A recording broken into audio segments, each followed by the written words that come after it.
ఎకరాకు ఏడాదికి 15,000 కౌలు రైతులు, భూ యాజమానులు, రైతు కూలీలకు రైతు భరోసా ఇస్తామని హామీ ఇచ్చి అధికారంలోకి వచ్చిన రేవంత్ రెడ్డి కాంగ్రెస్ పార్టీ రైతులను దారుణంగా మోసం చేసిందని బీఆర్ఎస్ పార్టీ సీనియర్ నాయకులు సింగిరెడ్డి నిరంజన్ రెడ్డి మండిపడ్డారు. తెలంగాణ తొలి సీఎం కేసీఆర్ పాలనలో మృగశిర కార్తె వచ్చినట్లు రైతు బంధు రైతుల ఖాతాల్లో టంచనుగా పడిపోయేది. ఒక్కసారిగా రైతు బంధు వేయడం మొదలైతే ఏ రోజు ఏ రైతు ఖాతాలో ఎన్ని ఎకరాలకు సంబంధించిన డబ్బులు పడతాయో సామాన్య రైతుకు కూడా తెలిసిపోయేది అని వ్యవసాయ శాఖ మంత్రి సింగిరెడ్డి నిరంజన్ రెడ్డి గుర్తు చేశారు. రైతు భరోసా పేరిట మరోసారి రేవంత్ రెడ్డి మీటింగ్ పెట్టి రైతుల ఖాతాల్లో డబ్బులు వేస్తున్నట్లు పీఆర్ స్టంట్లు చేయడంపై మాజీ మంత్రి సింగిరెడ్డి నిరంజన్ రెడ్డి ఖండించారు.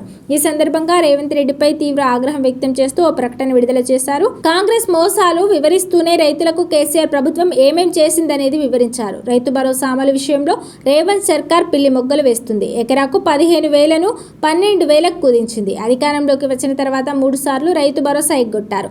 ఒకసారి ఊర్ల వారీగా రైతు భరోసా వేశారు. అది గందరగోళంగా మారడంతో మళ్లీ ఎకరాల వారీగా వేశారు. దానిని కూడా మధ్యలోనే ఆపేశారు అని సింగిరెడ్డి నిరంజన్ రెడ్డి గుర్తు చేశారు. గత యాసంగిలో అందరు రైతులకు అని చెప్పి 2 ఎకరాల వరకు వేసి చేతులు దులుపుకుందని మండిపడ్డారు. ఇప్పుడు రైతు భరోసా అంటూ మళ్లీ కొత్త నాటకం మొదలు పెట్టింది. రైతుల ఖాతాలో డబ్బులు నేరుగా వేయడానికి సవల పేరుతో వృధా ఖర్చులు ఎందుకు అని బీఆర్ఎస్ పార్టీ సీనియర్ నాయకులు సింగిరెడ్డి నిరంజన్ రెడ్డి ప్రశ్నించారు. పంటల కొనుగోళ్ల విషయంలోనూ ఈ సర్కార్ చేతులెత్తేసిందని తెలిపారు. కేంద్ర ప్రభుత్వం ఎంత కొంటే అంత కొంటామని చెప్పి బాధ్యతల నుంచి తప్పుకున్నాడని రేవంత్ రెడ్డిపై ఆగ్రహం వ్యక్తం చేశారు. యూరియా యాప్ రైతులకు శాపంగా మారిందని చెప్పారు. ఈ వైఫల్యాల నుంచి రైతుల దృష్టిని మరల్చడానికి రైతు భరోసా పేరుతో కాంగ్రెస్ పీఆర్ఎస్ స్టంట్లు చేస్తోందని విమర్శించారు. రైతులందరికీ రైతు భరోసా వేయాలని, గతంలో ఎగ్గొట్టిన రైతు భరోసా నిధులు విడుదల చేయాలని వ్యవసాయ శాఖ మాజీ మంత్రి సింగిరెడ్డి నిరంజన్ రెడ్డి డిమాండ్ చేశారు.